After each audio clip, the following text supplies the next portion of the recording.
नमस्कार मंडळी, स्वागत आहे तुमचं आपल्या या चॅनलमध्ये। तर मंडळी, या व्हिडिओमध्ये आपण पाहणार आहोत नामस्मरणाची अखंड ज्योत म्हणजेच वारीचा आत्मा, वारीतलं वैष्णव जीवन म्हणजे संयम, शुचिता आणि सेवा, वारीनंतरचं आयुष्य म्हणजे भक्तीतून उन्नतीचा मार्ग। तर मंडळी, हा व्हिडिओ संपूर्ण जरूर पहा, म्हणजे योग्य ती माहिती तुमच्यापर्यंत पोहोचेल। आणि तुम्ही जर अजूनपर्यंत आपल्या या चॅनलला सबस्क्राईब केलं नसेल तर सबस्क्राईब जरूर करा। तर मंडळी, वारी हे केवळ शरीराचं चलनवलन नाही, वारी हे एक अंतर्मनाचं प्रवास गान आहे, जिथे प्रत्यक्ष पावलाशी जोडलेलं असतं नामस्मरण। या वारीचा खरा आत्मा म्हणजे रामकृष्ण हरी, पंढरीनाथ महाराज की जय, विठोबा रखुमाईचा गजर। वारी चालताना हे शब्द असतात ओठांवरही, मनातही आणि पावलांमध्येही। नामस्मरण म्हणजे फक्त देवाचं नाव उच्चारणं नव्हे, ते आहे देवाशी न संपणारा संवाद। जसं संत तुकाराम महाराज म्हणतात, पुढे चालावे नाम, मागे राहावे नाम, वर बघावे नाम, खाली पहावे नाम। वारीमध्ये हेच घडतं, निरंतर नामस्मरण जणू विठोबाला भिजवणारी अखंड धारा। वारी सुरू झाली की टाळ मृदंगाच्या नादात सुरू होतो तो गजर। हा गजर देहाला थकवा जाणवू देत नाही आणि ते नामस्मरण देतं मनाला समाधान, हृदयाला ऊर्जा आणि पावलांना दिशा। वारीत एक लक्षात येतं, जिथे नाम आहे तिथेच राम आहे। संत परंपरेत नामस्मरण हे सर्वश्रेष्ठ साधन मानलं गेलं आहे। संत नामदेव महाराज म्हणतात, नाम घेतले विठोबाचं तर शरीरातच वैकुंठ दिसते। संत तुकाराम महाराज म्हणतात, विठोबाचं नाम घ्या रे, तेच आपलं खऱ्या अर्थानं धन। हे संत आपल्या जीवनात सर्वत्र अनुभवतात। वारी म्हणजे या संतांच्या शिकवणुकीचं प्रत्यक्ष साकारण, जिथे लाखो लोक एकत्र येऊन एकच नाव उच्चारतात, विठोबा विठोबा आणि विठोबा।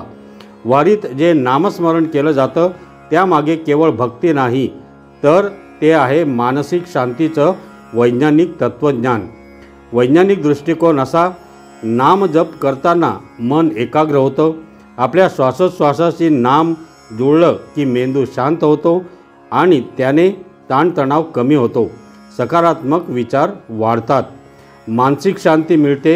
लाखो वारकरी चालत असतानाही शांत असतात, कारण ते नामात स्थिर असतात।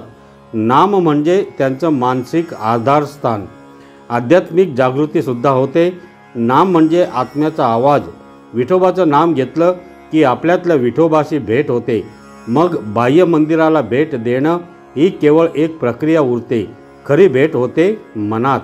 वारीमध्ये एक गोष्ट खूप प्रभावी असते, सर्वांची एकत्रित नामस्मरणाची ऊर्जा। वारीतील सामूहिक नामस्मरणामुळे एक आत्मिक क्रांती होते। लाखो लोक एकत्र एका सुरात म्हणतात, ज्ञानोबा तुकाराम, रामकृष्ण हरी। हा गजर केवळ कानात नाही वाजत, तर तो थेट हृदयात घुमतो। सामूहिक नामस्मरणाचा परिणाम काय, तर तिथे कोण मोठा कोण लहान असं नाही, तिथे कोण जात धर्म वर्ण असं विचारत नाही, तिथे सगळे एकाच विठोबाचे, विठ्ठलाचे भक्त असतात। या सामूहिक नामगजरात होते हृदय विरघळलेली, अश्रू वाहणारे डोळे आणि विठोबाचं सानिध्य अनुभवणारे जीव। नामस्मरण वारीनंतरही चालू ठेवायची अखंड परंपरा आहे। वारी संपते पण नामस्मरण संपत नाही। वारीतून परतलेला वारकरी घरी जाऊनही विठोबाचंच नाम घेत राहतो। घराघरात हरिपाठ चालतो, सकाळी उठून विठोबा म्हणणं, संध्याकाळी हरिपाठ, अभंग, घरात विठोबाची प्रतिमा, टाळ आणि मृदुंग। वारी शिकवते, देवाला शोधायला पंढरपूर लागत नाही, हृदयात विठोबा जागवण्यासाठी फक्त नाम लागते। निष्कर्ष असा आहे, वारीची खरी भेट म्हणजे नामस्मरणाची जागृती। वारीत कोणी दर्शन घेतं, कोणी विठोबाला स्पर्श करतं, पण सर्वात मोठी भेट असते नामाशी झालेली आपली नाळ। वारी संपल्यावरही जर आपल्यात नामस्मरणाची ज्योत अखंड पेटत राहिली, तर समजा वारी फक्त पंढरपुरात झाली नाही, ती आपल्या अंतर्यामात झाली। वारकरी म्हणतो, पावलांनी आलो पंढरी, पण नाम घेतलं म्हणून विठोबा पावलात आला। वारी ही फक्त चालण्याची यात्रा नाही, ती आहे एक जीवन पद्धती। आणि ही जीवनपद्धती घडते वैष्णव जीवनाच्या तत्वांवर। वारकरी हा केवळ यांत्रिक नसतो, तो असतो संयमी, शुद्ध आणि सेवाभावी भक्त। वारीत सहभागी होणाऱ्या प्रत्येक वारकऱ्याच्या जीवनात दिसते संयमित वागणूक, शुद्ध विचार आणि आचरण, सेवेला परमधर्म मानणारी वृत्ती। हीच वृत्ती म्हणजे वैष्णव जीवनशैली। संयम म्हणजे वारीतील अंतर्बाह्य तप। वारीसाठी निघालेला वारकरी काही दिवस आधीपासूनच आपलं जीवन संयमित करतो। हा संयम म्हणजे फक्त खाण्यापिण्याचा नाही, तो आहे शारीरिक, मानसिक आणि सामाजिक संयम। शारीरिक संयम म्हणजे सकस सात्विक भोजन, अल्प खाणं, मित आहार, शरीरावर ताण सहन करण्याची तयारी। मानसिक संयम म्हणजे राग, लोभ, द्वेष यांच्यावर नियंत्रण, सतत नामस्मरणात मन स्थिर करणं, कुटुंब, व्यवसाय यांच्याशी असलेलं मोहाचं नातं काही काळ बाजूला ठेवणं। सामाजिक संयम म्हणजे आपल्याला मिळालेलं अन्न वाटून खाणं, कुठेही अस्वच्छता न करता सगळीकडे स्वच्छता राखणं, दुसऱ्याला त्रास न होता वागणं। वरील संयम वारकऱ्यांना केवळ चालण्यासाठी तयार करत नाही, तर आत्मशुद्धीसाठी आवश्यक अधिष्ठान ठरतो। शुचिता म्हणजे अंतःकरण आणि शरीराची निर्मळता, शुद्धता। वारीमध्ये स्वच्छता, शुद्धता आणि सात्विकता यांना अनन्यसाधारण महत्त्व आहे। या शुद्धतेचा अर्थ फक्त आंघोळ करणं नाही, ती आहे मन, वाणी, आचार आणि शरीराच्या स्वच्छतेचं एक संपूर्ण शास्त्र। शुचितेची 3 रूपं आहेत: शरीराची शुद्धता, दररोज स्नान, स्वच्छ वस्त्र परिधान करणे, उकडलेलं शुद्ध अन्नच सेवन करणे, सार्वजनिक स्वच्छतेला महत्त्व देणे। विचारांची शुद्धता म्हणजे दुसऱ्याविषयी द्वेष, मत्सर, आकस न ठेवणे, सकारात्मक विचार ठेवून नामात मन रमवणे, कुणाचं वाईट न बोलणं। भावनेची शुद्धता म्हणजे मनात भक्ती, प्रेम आणि समर्पण राखणे, क्षमाशील वृत्ती अंगीकारणे, आपण केवळ भक्त आहोत या भावनेने राहणे। वारकरी जगतो त्यातून एक शिकवण मिळते, देहाच्या स्वच्छतेसारखं मनाची शुद्धता अधिक महत्त्वाची आहे। सेवा म्हणजे वारकऱ्यांचा आत्मधर्म। वारीच्या मार्गावर दिसतं ते सेवेचं अद्वितीय तत्त्वज्ञान।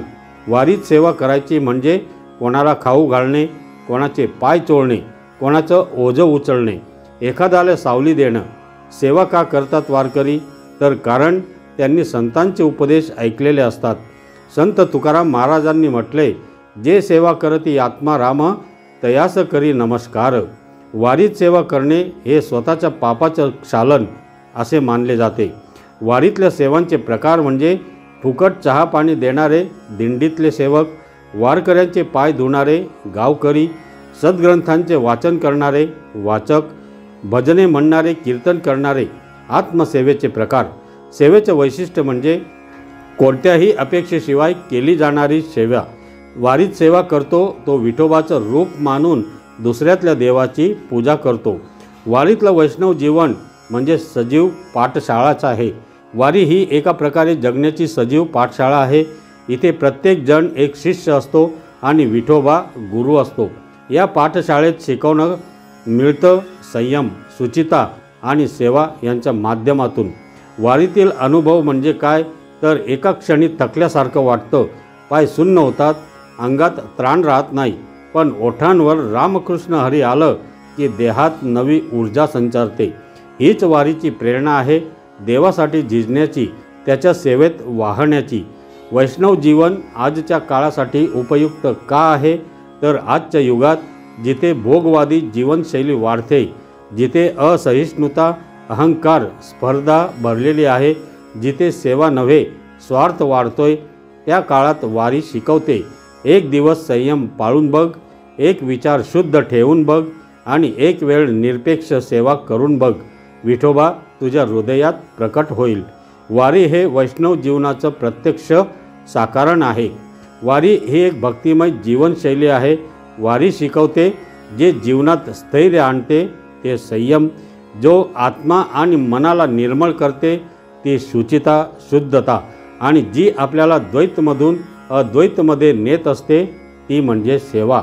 वारीत येणारा प्रत्येक जण काही काळ वैष्णव होतो, शुद्ध अंतःकरणाने, सेवा वृत्तीने आणि नामात रंगून ही यात्रा एका देवाच्या भेटीसाठी नसून स्वतःच्या आत्म्याशी होणाऱ्या भेटीसाठी आहे. भक्तीतून उन्नतीचा मार्ग म्हणजेच वारीनंतरचं आयुष्य. वारी संपते, पावलं थांबतात. पंढरपुरातून परत घरी जातो तो वारकरी, पण आता तो वेगळा असतो. त्याच्या चेहऱ्यावर असते समाधान, मनात शांतता आणि हृदयात विठोबा. वारीनंतर काय घडते तर वारीच्या प्रवासात आपण बाहेरून चालतो, पण आतून आपलं मन आणि आत्मा देखील चालत असतो. वारीनंतर प्रत्येक वारकरी विचार करतो, मी आता काय शिकलो? ही अनुभूती मी रोजच्या जीवनात कशी आणू? वारी म्हणजे एक आध्यात्मिक विद्यापीठ. पंढरपूर हा परीक्षा केंद्र आहे आणि नामस्मरण, सेवा, भक्ती हे त्याचे अभ्यास विषय आहेत. भक्ती म्हणजे केवळ देवभक्ती नाही, ती जीवन भक्तीसुद्धा असावी. वारी शिकवते की भक्ती ही फक्त देवासाठी नसते, ती असते कुटुंबासाठी, समाजासाठी, कर्तव्यासाठी. वारीनंतर खरा वारकरी काय करतो तर तो अधिक संवेदनशील पती पत्नी होतो, अधिक जबाबदार पालक होतो आणि अधिक नैतिक कर्म करणारा समाजबद्ध नागरिक होतो. कारण त्याला समजतं की विठोबा फक्त मंदिरात नाही, तो माझ्या कृतीत आहे. वारीनंतरचे संकल्प म्हणजे जीवनात भक्ती जपण्याचे उपाय. वारीनंतर अनेक वारकरी घेतात काही संकल्प. दररोज हरिपाठ करणे, एक वेळ उपवास ठेवून विठोबाला अर्पण करणे, प्रत्येक दिवशी थोडं तरी नाम घेणे, विठोबाच्या गुणांची क्षमा, प्रेम, समता आपल्या जीवनात उतरवणे. ही संकल्प मानवी जीवनाला, मानवी आयुष्याला दिव्यता देतात. वारीनंतर तो वारकरी म्हणतो, मी पुन्हा विठोबाला भेटायला येईन, पण तोपर्यंत मी माझ्या कृतीत त्याला प्रकट करू शकेल. आत्मशुद्धी आणि मनशांती वारीनंतरचा खरा लाभ. वारीनंतर वारकरी मनाने स्थिर होतो, तसंच त्याचं जीवनही आत्मशुद्ध होतं. यामागचं कारण म्हणजे विठोबाच्या भेटीमुळे झालेली अंतर्मुखता, संतांची शिकवण आणि सामूहिक साधनेचा प्रभाव. वारी म्हणजे एक आत्मशुद्धीचा यज्ञ, मनशांतीचा अनुभव आणि स्वतःच्या मर्यादांची ओळख. वारीनंतर समाजात भक्तीची सेवा रुजवणं. वारीनंतर खरा वारकरी स्वतःपुरता न थांबता समाजासाठी झटतो. संतांनी दाखवलेला मार्ग म्हणजे कीर्तन करणे, नामस्मरणाचे कार्यक्रम आयोजित करणे, वृक्षारोपण, स्वच्छता, शिक्षण यासाठी काम करणे. वारी शिकवते की भक्ती म्हणजे उपासना आणि समाजसेवा. वारकरी फक्त चालत नाही, तो इतरांनाही घेऊन चैतन्याच्या वाटेवर चालायला शिकवतो. वारीनंतर जीवनाचं अर्थपूर्ण रूपांतर म्हणजे वारीनंतर अनेक लोक सांगतात, माझं आयुष्यच बदललं, माझ्या विचारांची दिशा बदलली, मी आता जास्त शांत आणि समाधानाने जगतो. का? कारण वारी त्यांना शिकवते सोपं जीवन जगावं, स्वतःपेक्षा दुसऱ्याचा विचार करावा, दैनंदिन कर्मातही विठोबा शोधावा.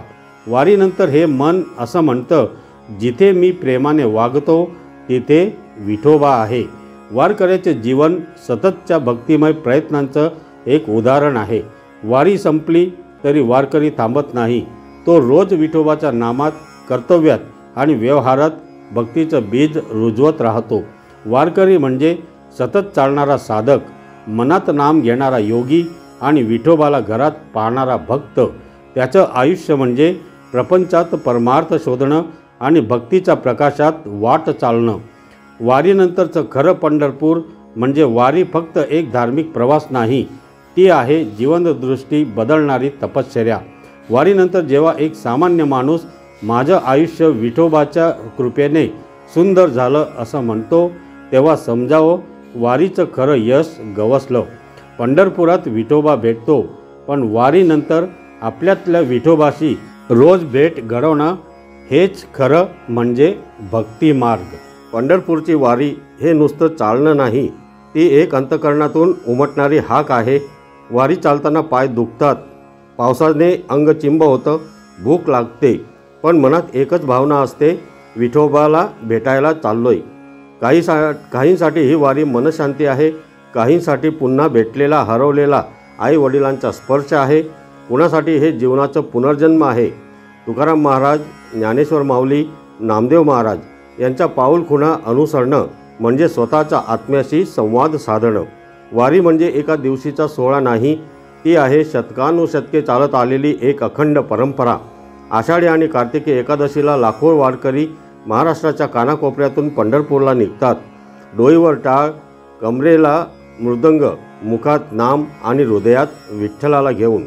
वारी म्हणजे भक्तीचा उत्सव, वारी म्हणजे चालता चालता हरिपाठ, वारी म्हणजे जीवाचा विठोबा आणि पंढरपूरच्या वाटेवरचा विश्रांतीचा क्षण।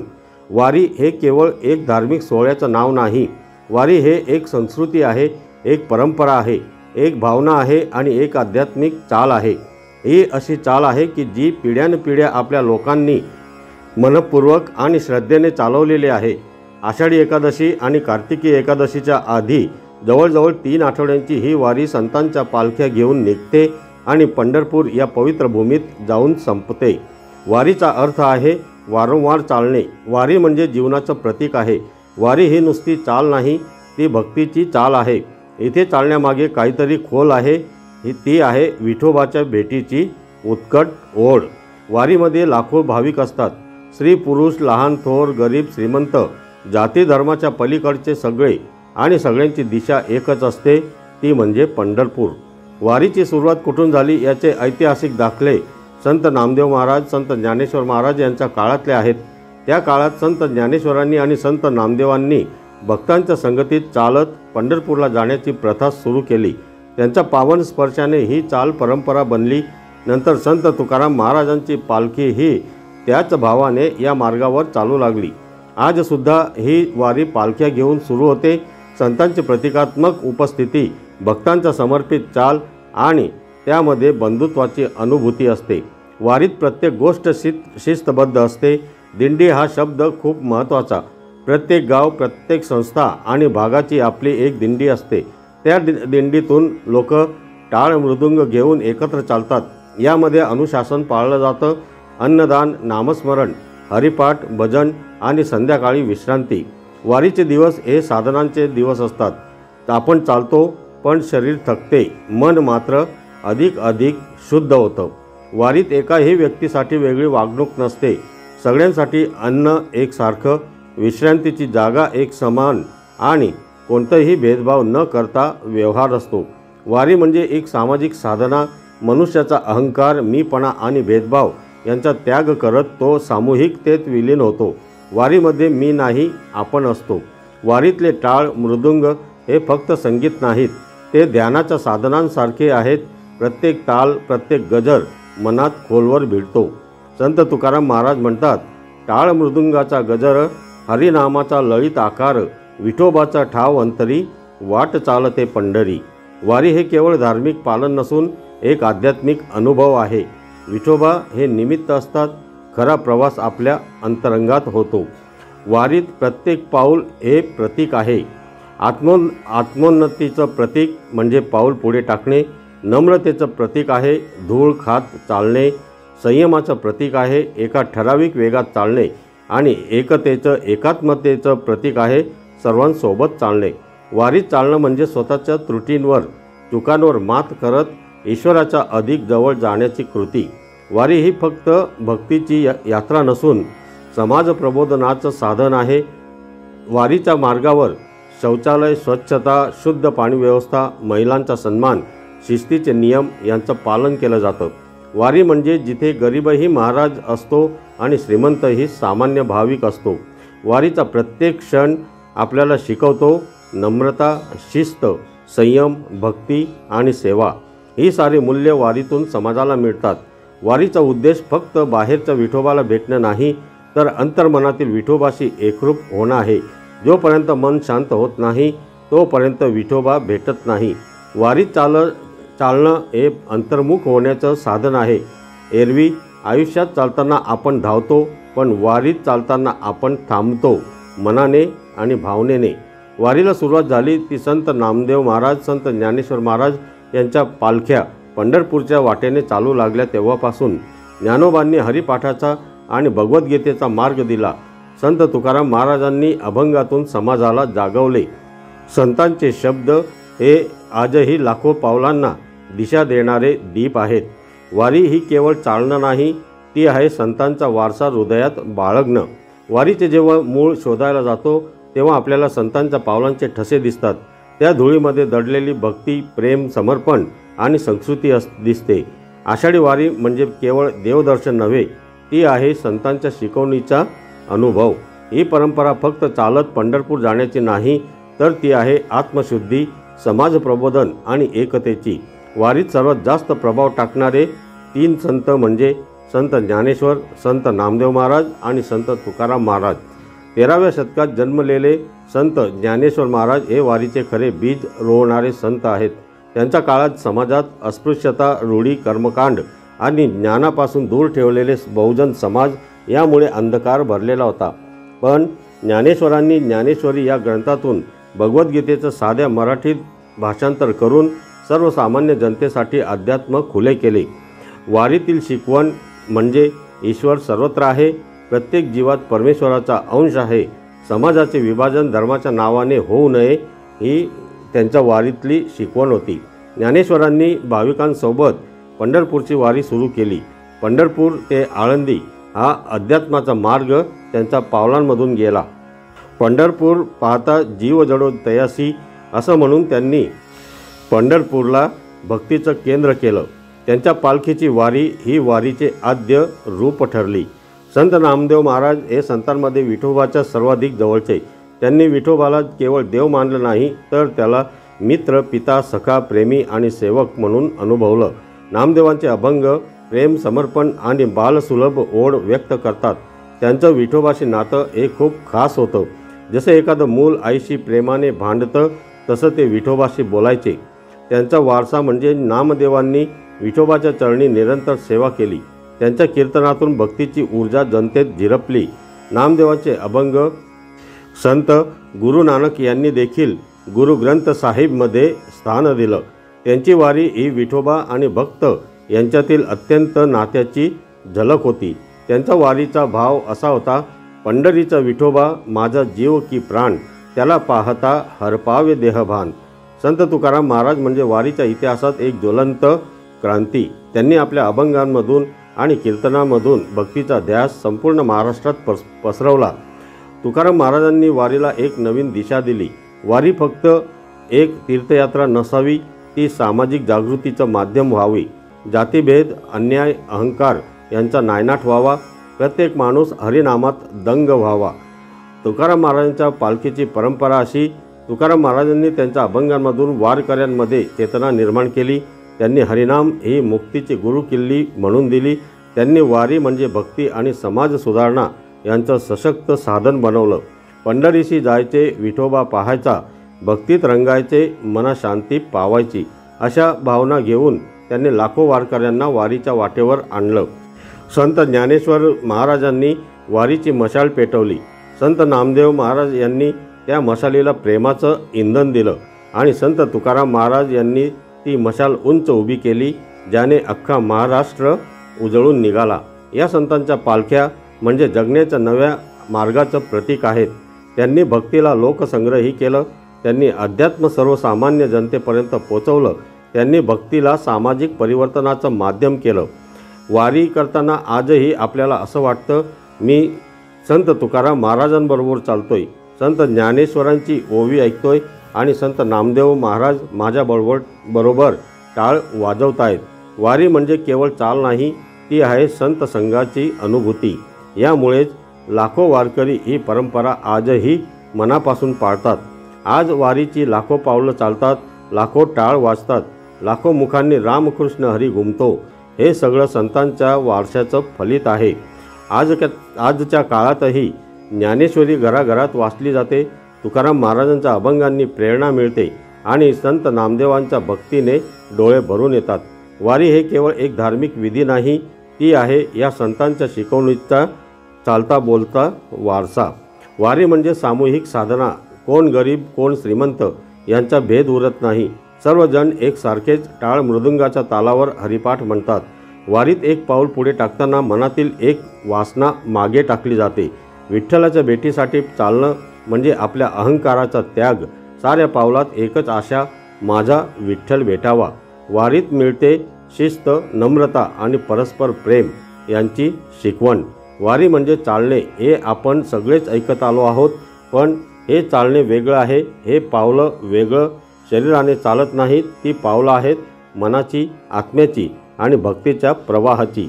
या पावलांमध्ये आहे एक अनोखी शक्ती, समर्पणाची, साधनेची आणि भक्तीच्या सामूहिक लाटेची। या पावलांना गंभीरतेने समजून घेतलं की वारीचं खरं स्वरूप आपल्या अंतःकरणात प्रकट होतं। वारीला निघाल्यावर पहिला टप्पा असतो स्वतःला मागे ठेवण्याचा। वारीच्या मार्गावर कोणी राजे चालतात, कोणी शेतकरी, कोणी शिकलेले, कोणी निरक्षर, कोणी आजारी, कोणी वृद्ध, पण या सगळ्यांची ओळख एकच, वारकरी। हेच समर्पणाचं मूळ आहे। आपले सुखदुःख, इच्छा, आकांक्षा, अहंकार विठोबाच्या चरणी ठेवणं, मीपणा गाळून विठोबा तूच सर्वस्व म्हणणं, विठोबाच्या भेटीसाठी काहीही सहन करणं म्हणजेच समर्पण। वारीतील पावलं हे समर्पणाचं प्रतीक आहेत। अंगावर ऊन, पावसाची झड, चिखल काहीही असो, पाय चालतात, ओठांवर नामस्मरण असतं आणि मन एकच म्हणतं, विठोबा येतोय मी तुझ्याकडे। हीच भावना संत तुकारामांनी मांडली। नको रे देवा थांबवू, चालू दे ह्या पायांची वारी। वारीतील चालणं म्हणजे फक्त प्रवास नाही, ती आहे साधना। ही साधना असते सातत्याची, निष्ठेची आणि अंतर्मुखतेची। वारीत चालणाऱ्या प्रत्येक पावलामागे असतो एक मंत्र, एक ध्यास आणि एक संकल्प, मी चालतोय विठोबाला भेटायला। जगात अनेक साधना आहेत, ध्यान, जप, योग, पण वारीतील चालणं म्हणजे जीवात्म्याची चाल परमात्म्याकडे। ही साधना 3 स्तरांवर घडते। थकव्यासह चालणं म्हणजे शरीराची साधना, विठोबाच्या नावात रंगणं म्हणजे मनाची साधना आणि देवाशी एकरूप होणं म्हणजे आत्म्याची साधना। वारीत दर पावलाला एक अनुष्ठान मानलं जातं। टाळ आणि मृदुंगाच्या तालात चालणं, रामकृष्ण हरीच्या जपात हरवणं, हृदयातून भक्तीचा प्रवाह होतणं। वारी हे चालत चालत घडणारं ध्यान आहे। वारीचं सर्वात अद्वितीय वैशिष्ट्य म्हणजे सामूहिक भक्ती। ही भक्ती फक्त वैयक्तिक नाही, ती आहे समूहाची भक्ती। लाखो लोक एकत्र येऊन एकाच देवाच्या प्रेमात चालत असतात। या सामूहिक भक्तीत कोणी जात पाहत नाही, कोणी धर्म, वर्ग, वय, लिंग यावर भेद करत नाही। सर्वजण एकाच रंगात रंगतात विठोबाच्या भक्तीत। संत एकनाथ महाराज म्हणतात, जिथे नामस्मरण चालतं तिथे मी नित्य वास्तव करतो। वारी म्हणजे एक चालणारी भक्ती आहे, जिथे हजारो जीव एकत्र चालून विठोबाशी एकरूप होतात। ही भक्ती आपल्या मनातील सीमांचं क्षालन करते। अहंकार गळून पडतो, स्पर्धा नाहीशी होते आणि उरतो तो फक्त एक सामूहिक जिव्हाळा। वारीतील पावलांची शिकवण म्हणजे प्रत्येक पावलामागे एक शिस्त, एक श्रद्धा आणि एक आत्मनिवेदन असतं। वारीत कोणाच्या पायात फाटलेली चप्पल असते, कोणाच्या अंगावर एकच सदरा असतो, पण ओठांवर एकच नाव असतं, ते म्हणजे विठोबा। ही पावलं शिकवतात तप करूनही गोंधळ न करता शांतपणे चालणं, आपलं दुःख विसरून दुसऱ्याच्या सेवेत रमणं, सतत हरिनामात राहणं। ही पावलं म्हणजे जगणं शिकवणारी पाठशाळा आहे। वारीत टाळ, मृदुंग, अभंग, जप, गजर या सगळ्यांचा एक ताल तयार होतो। हा तालच आहे वारीचा प्राण। या तालात चालतात शरीर थकत नाही, मन थपकत नाही, आत्मा विसावतो। वारीचा ताल म्हणजे भक्तीचा आवाज, चालणाऱ्या ध्यानाचा स्वरूप आणि विठोबाच्या भेटीची आरोह अवरोह। वारीतील चालणं म्हणजे संगीतासारखं सुरांनी बांधलेलं, शब्दांनी पोचलेलं आणि प्रेमाने भारलेलं। या सगळ्यांचा निष्कर्ष काय, तर वारी म्हणजे जणू जीवनाची पाठशाळा आहे। ही चाल आपल्याला शिकवते की देव भेटतो चालण्यातून, सहवासातून आणि निस्वार्थ भक्तीतून। वारीतून मिळतो तो विठोबा, विठ्ठल, पण खरं तर मिळतं ते स्वतःचं हरवलेलं शुद्ध मन। वारी म्हणजे जीवनाचा अर्थ पुन्हा शोधणं। वारी म्हणजे चालता चालता देवाला भेटणं। आपण वारीला चालतो तेव्हा आपल्या शरीराने पंढरपूरला जातो, पण आत्म्याने त्या संतांच्या सहवासात असतो। विठोबाची भेट ही संतांच्या मार्गानेच शक्य आहे, कारण त्यांनीच आपल्याला विठोबाचा खरा चेहरा दाखवला। एक हसरा, सहनशील, भक्तवत्सल देव। वारी म्हणजे विठोबाच्या भेटीसाठी पवित्र संतांच्या सोबतीने चाललेला प्रवास, आणि तो प्रवास म्हणजेच जीवन। वारीतील पावलं म्हणजे एका जीवनमूल्याची शिकवण, एका आध्यात्मिक प्रक्रियेचा भाग आणि एका दिव्य प्रेमाच्या दिशेने चालणारी ऊर्जा। ही पावलं देवदर्शनासाठी नसून देवात हरवण्यासाठी चालतात। आज ज्या समाजात प्रत्येकजण एकमेकांपासून दूर जातोय तिथे वारीच्या पावलांनी आपल्याला एकत्र आणायचं काम केलंय। हे पावलं आपल्याला विठोबाच्या चरणांशी जोडतात आणि आठवण करून देतात की देव भेटतो त्या वाटेवर, जी वाट प्रेम, समर्पण आणि साधनेची आहे। तर मंडळी, वारी फक्त एकदा पाहिली की मनातली रिकामी जागा भरते, पण एकदा ती अनुभवली की संपूर्ण जीवनच बदलतं।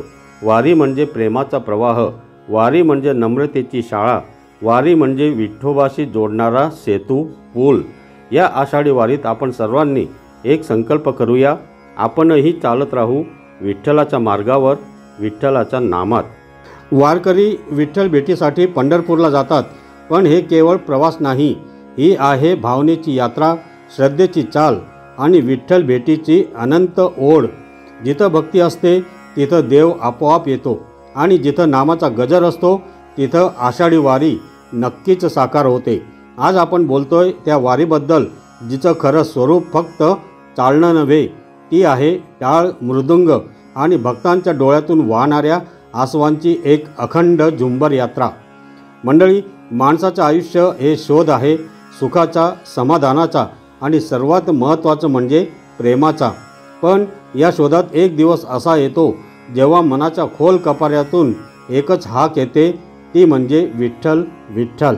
आषाढी एकादशी हा दिवस त्या हाकेचं उत्तर शोधण्याचा दिवस असतो। हे फक्त व्रत नाही, हे एक प्रेम, भक्तीचं, ओढीचं आणि समर्पणाचं व्रत आहे।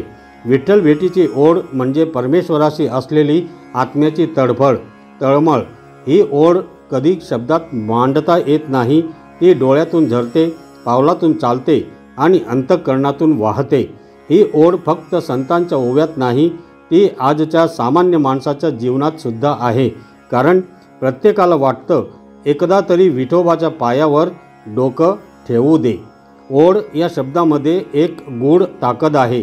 शरीराला थकवा आला तरी मनातली ओढ चालूच राहते आणि ही ओढ जर विठोबाच्या भेटीची असेल तर मग शरीर, मन, भावनाच नव्हे तर आत्मा देखील त्या दिशेने चालू लागतो। विठोबा, विठ्ठल हा केवळ एक देव नाही, तो भक्तांच्या हृदयात बसलेला भावनास्वरूप परमेश्वर आहे। विठोबाच्या भेटीची ओढ ही प्रत्येकाच्या जीवनातील वेगवेगळ्या अवस्थांमध्ये वेगळ्या प्रकारे व्यक्त होते।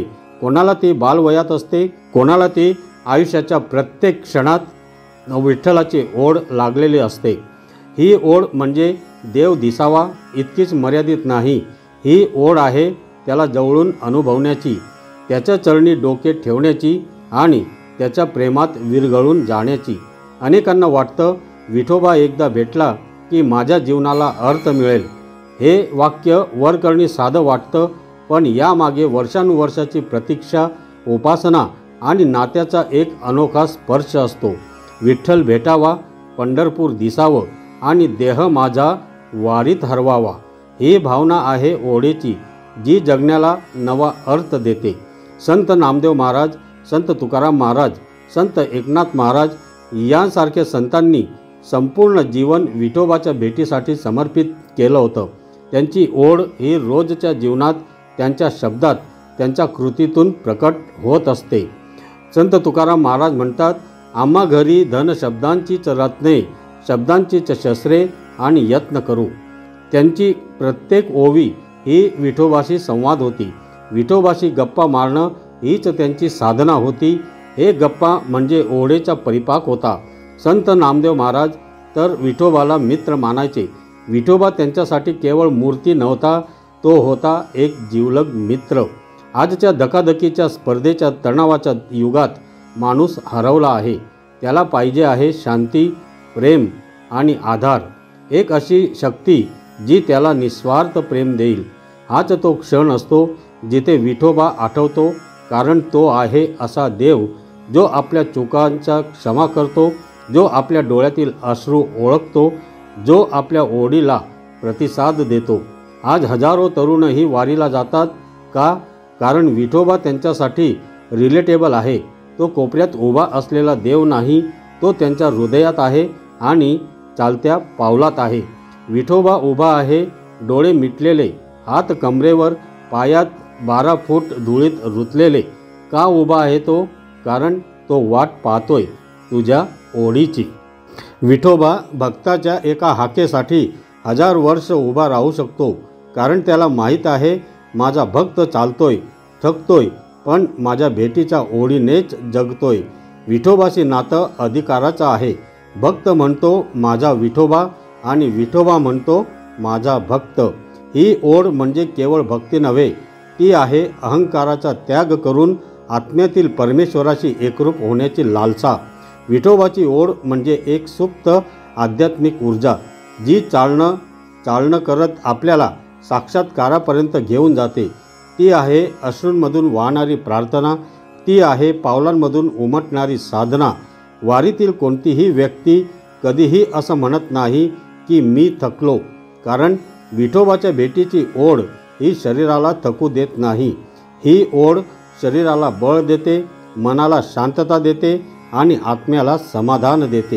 ही ओढ म्हणजे भक्तांचं संपूर्ण अस्तित्व विठोबाच्या चरणात विलीन होण्याची प्रक्रिया आहे. आपण विठोबाला बाहेर शोधतो, पंढरपुरात, मूर्तीत, वारीत, पण विठोबा प्रत्यक्षात आपल्या अंतर्मनात असतो. मी पंढरी न पाहिली तरी विठ्ठल भेटला अंतरी. ही ओढ जेव्हा आत्माच्या अनुभवात बदलते तेव्हा विठोबाशी प्रत्यक्ष भेट होते.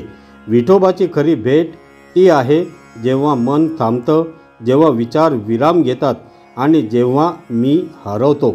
आपण वारीला जातो विठोबाला भेटायला, पण जेव्हा पंढरीला पोहोचतो तेव्हा कळतं विठोबा तिथेच नव्हता, तो आपल्या हृदयात होता. तुकाराम महाराज म्हणतात, आपुला मेळावा पहावा स्वतःशी. हा दिवस म्हणजे आपल्या आतल्या विठोबाशी भेटण्याचा दिवस.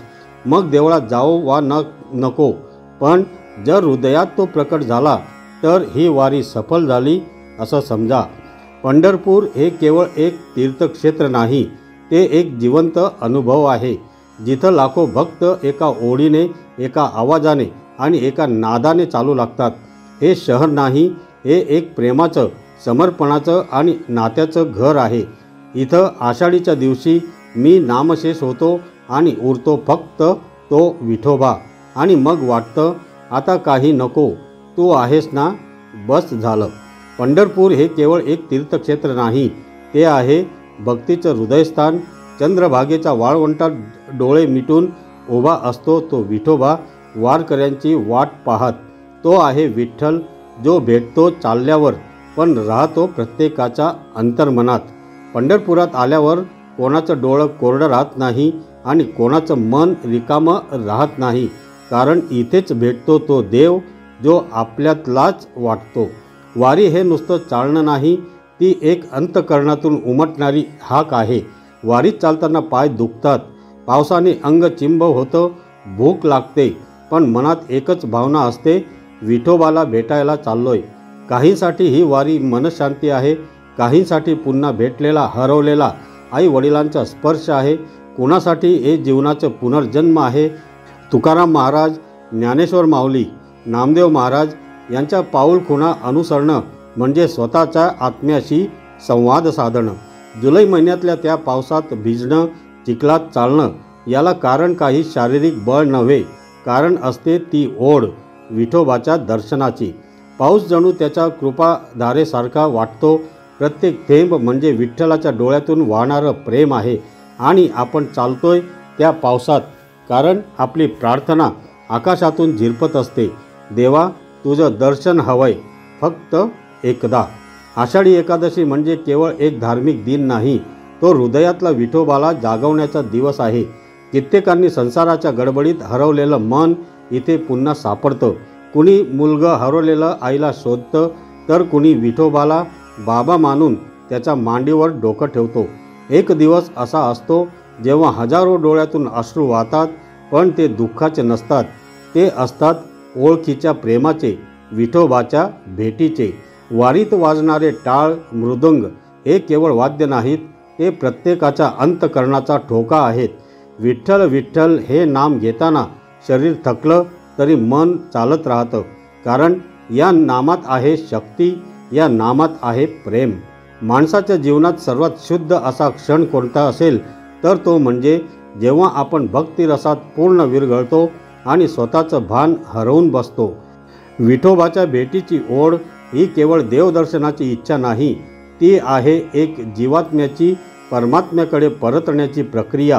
ही ओढ असते आईच्या मुलावर असलेल्या मायेची, भक्ताच्या देवावर असलेल्या विश्वासाची. विठोबाची ओढ ही आपण सगळ्यांनी हृदयाशी धरावी अशीच आहे, कारण ती आपल्याला देवापर्यंत नेते आणि देवात आपल्यालाच हरवून टाकते. विठ्ठल हे नाव उच्चारलं की डोळे ओलावतात, कारण या नावात असतो जीवनाचा अनुभव. आषाढी एकादशी हा दिवस आहे जिथे शरीर चालतं, मन हरकतं आणि आत्मा शांत होतो. चला आपण सगळे त्या विठोबाच्या पायाशी डोकं ठेवूया आणि मनातल्या भावना त्याला अर्पण करूया. विठ्ठला, मला माझं काही नको, फक्त तुझं नाव दे आणि तुझं प्रेम दे, बाकी मी विसरून जाईन सगळं. विठोबा म्हणजे कोण? तो फक्त काळ्या पाषाणातील मूर्ती नाही, तो आहे आपल्या भावना, आपल्या प्रार्थना, आपल्या अंतःकरणाचा झरा. विठोबा म्हणजे आईची माया, बापाची सावली आणि आपल्या मनातली शांती. म्हणूनच आज या आषाढी एकादशीच्या दिवशी, या वारीच्या दिवशी आपण सगळे एकत्र विठोबाच्या पायाशी नतमस्तक होऊ. टाळ मृदुंग घेऊन आलो विठोबा, तुझ्या भेटीसाठी नाही, तुझ्यात विरघळण्यासाठी. तर मंडळी, वारी फक्त एकदा पाहिली की मनातली रिकामी जागा भरते, पण एकदा ती अनुभवली की संपूर्ण जीवनच बदलतं. वारी म्हणजे प्रेमाचा प्रवाह, वारी म्हणजे नम्रतेची शाळा, वारी म्हणजे विठोबाशी जोडणारा सेतू म्हणजे पूल. या आषाढी वारीत आपण सर्वांनी एक संकल्प करूया, आपणही चालत राहूया विठ्ठलाच्या मार्गावर, विठ्ठलाच्या नामात. रामकृष्ण हरी, जय हरी विठ्ठल. धन्यवाद.